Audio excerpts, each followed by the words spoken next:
Hi guys, welcome back to my channel. मैं श्वेता जौहरी आप लोगों का अपने यूट्यूब चैनल पे स्वागत करती हूँ।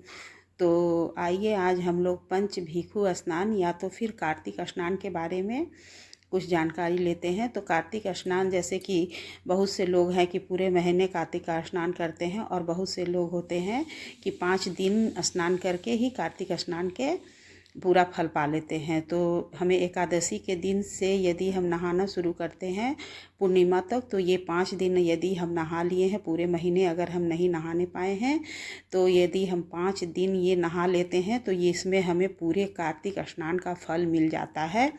तो इसलिए हमें एकादशी के दिन से जिनकी इच्छा हो वो एकादशी के दिन से पूर्णिमा तक 5 दिन कार्तिक स्नान कर लेते हैं। तो कार्तिक स्नान करने के लिए हमें भोर में ही उठना होता है। 4 से 5 के बीच में हमें नहा लेना होता है। तो इसे हम कार्तिक स्नान का पुण्य प्राप्त कर लेते हैं।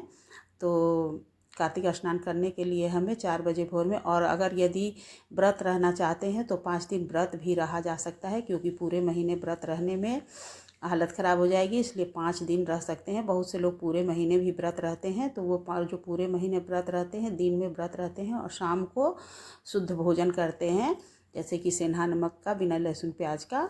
और जो लोग 5 दिन करते हैं वो भी इसी तरह से, जैसे दिन में व्रत रहकर रात में आप बिना लहसुन प्याज का खाइए, या तो फिर आप बिना लहसुन प्याज का दोनों टाइम खा सकते हैं।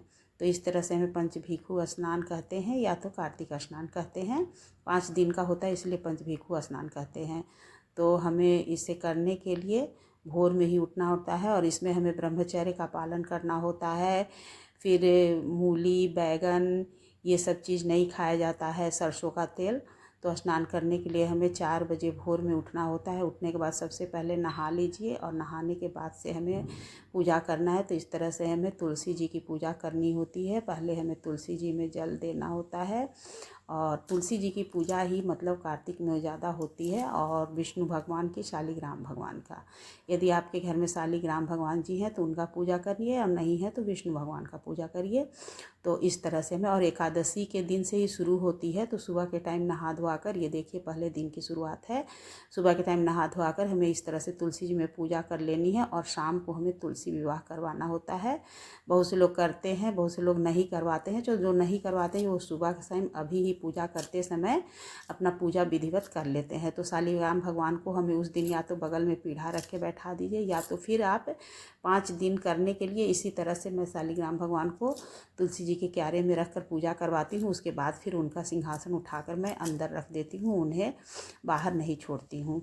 तो इस तरह से हमें पंचभीखु स्नान करना होता है। तो फिर शालिग्राम जी का, तुलसी जी का पूजा कर लीजिए। डेली पूजा में धूप दीप जला दीजिए, कुछ भोग प्रसाद लगा दीजिए। तो इस तरह से, और बैठकर तुलसी जी के पास शाम के टाइम में, सुबह शाम दोनों टाइम दीप जलाना पड़ता है यदि 5 दिवसीय स्नान कर रहे हैं तो सुबह में भी हमें 1 दीप जलाना है और 1 दीप हमें शाम को भी जलाना है। तो उसके बाद से हमें भगवान जी को प्रणाम कर लेना है। और नहाने के बाद तुलसी जी में तो कुछ भोग प्रसाद रोज़ चढ़ा दीजिएगा। जैसे कि कुछ भी नहीं है तो आप थोड़ा सा चीनी, मिश्री, गुड़ या कुछ का भी भोग लगा देते हैं। और पूजा करने के बाद से फिर सूर्य जब निकल जाता है तो हमें सूर्य भगवान को जल देना होता है। और तुलसी जी का पूजा करके आप उसके बाद भजन अपना, अगर 1 आध ठो गाती हैं तो गा लीजिए, नहीं तो फिर सूर्य भगवान निकलने का इंतज़ार करिए। और शाम के टाइम इस तरह से हमें शालिग्राम भगवान जी के साथ तुलसी जी का शादी करवाना होता है एकादशी के दिन। तो इस तरह से मैं शादी भी करवाती हूँ। इसका वीडियो मैं डाल चुकी हूँ तुलसी विवाह का। तो प्लीज़ आप लोग मेरे जो भी चैनल को देख रहे होंगे लाइक एवं सब्सक्राइब करिएगा, और बेल आइकन बटन पे प्रेस कर दीजिएगा ताकि मेरा नोटिफिकेशन आप लोगों तक पहुँच सके। और 5 दिन स्नान करने के बाद से हमें उद्यापन भी करना होता है। जो पूरे महीने करते हैं वो भी उद्यापन करते हैं, और जो 5 दिन करते हैं वो भी उद्यापन करते हैं। तो मैं उद्यापन का भी वीडियो डाल दूँगी कि किस तरह से हमें उद्यापन करना है। तो ये देखिए मैं तुलसी विवाह कैसे कराई हूँ। तो इस तरह से हमें संध्या समय में तुलसी विवाह करवाना होता है। और चाहे तो आप रात में ही सिंदूर लगा दीजिए, या तो फिर बहुत से लोग भोर में सिंदूर डालते हैं, क्योंकि शादी होते होते भोर हो जाता है, इसलिए बहुत से लोग भोर में करते हैं।